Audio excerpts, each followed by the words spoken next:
My dad committed suicide 5 years ago. I was struggling with depression and had no motivation when I first came to Children First. The clients that are brave enough to come forward and seek help. My foster mommy brought me to Children First because I was about to get kicked out of preschool again. They become survivors. My counselor worked with me on processing the grief I was struggling with, as well as my own depression. My counselor taught me to not hurt other people when I get angry. Not just merely victims. I came to Children First at 30 years old because I had an extensive background of child abuse. They become success stories. I'm grateful to Children First for being there for me when I needed them. Children First has helped me turn my life around. That's really the driving force behind what keeps us all going here.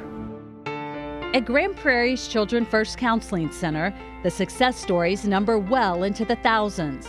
That's because it's been a pathway of hope to health and healing in our community for 40 years. The facts are that last year alone, the dedicated counselors, staff members, and volunteers at Children First took care of 780 different client cases. 70% of those involved someone 17 years old or younger. Today, we introduce you to one of those. Her name is Lilly Duenas, who at 15 became another victim when her family opened up their home to a troubled 18-year-old that Lilly, her older brother, and the family all knew. He was in and out of his grandmother's home, in and out of his mother's home, in and out of friends' home. So he didn't really have like a place to go home to. It was just either he was on the streets or he was bouncing from home to home. I allowed him to come into our home, treated him like my own son because we bought him clothing, we bought him a cell phone, I encouraged him to get back to school, get a job. I would drive him everywhere. Everything that I did for my own children, I did for him. But what began as an extreme act of kindness would eventually result in a family crisis. Because even though Lilly made it clear that the feelings she might have once had for him as a boyfriend no longer existed, he continued to take advantage of her.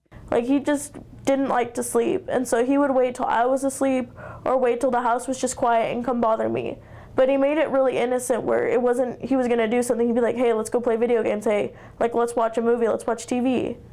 And then he would advance, and I would basically think to myself, like, I just want this to be over, I want this to be done.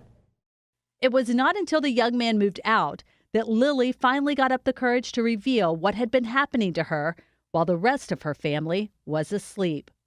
I felt like a fool. How could I have let somebody like that and just fool me?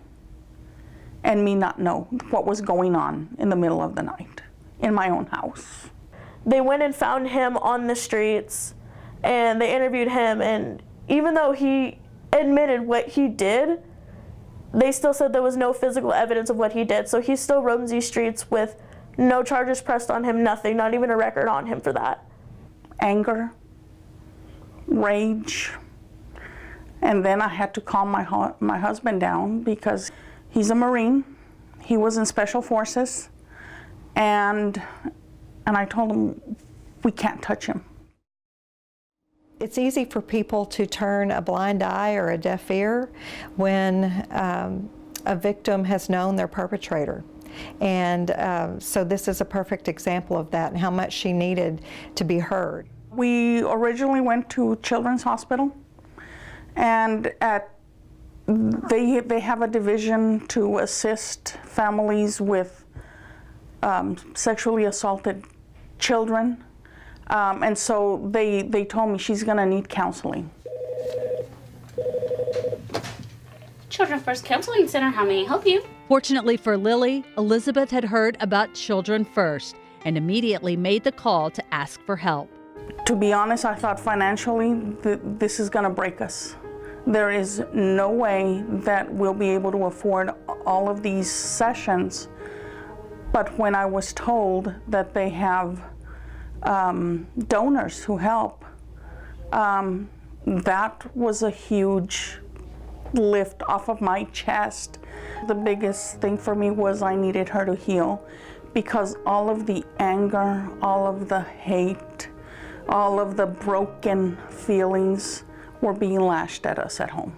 I didn't think there was a solution to what happened. I thought, like, this is gonna happen again. I never thought I would come out of my shell. But being here has helped me like get better and know like there's a bunch of people here to support me and here to talk to me and know that I'm not alone. Since coming to Children First 2.5 years ago, Lilly has learned to enjoy life at home again, which lately has meant planning for her 19th birthday celebration dinner. Chicken or shrimp?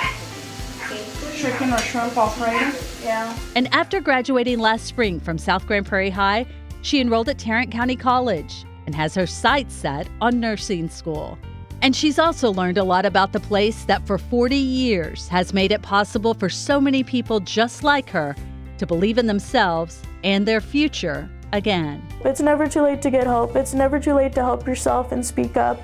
I've seen a change in her. She's not as angry anymore. Thank God that Children First was here to help. I am very grateful that they were.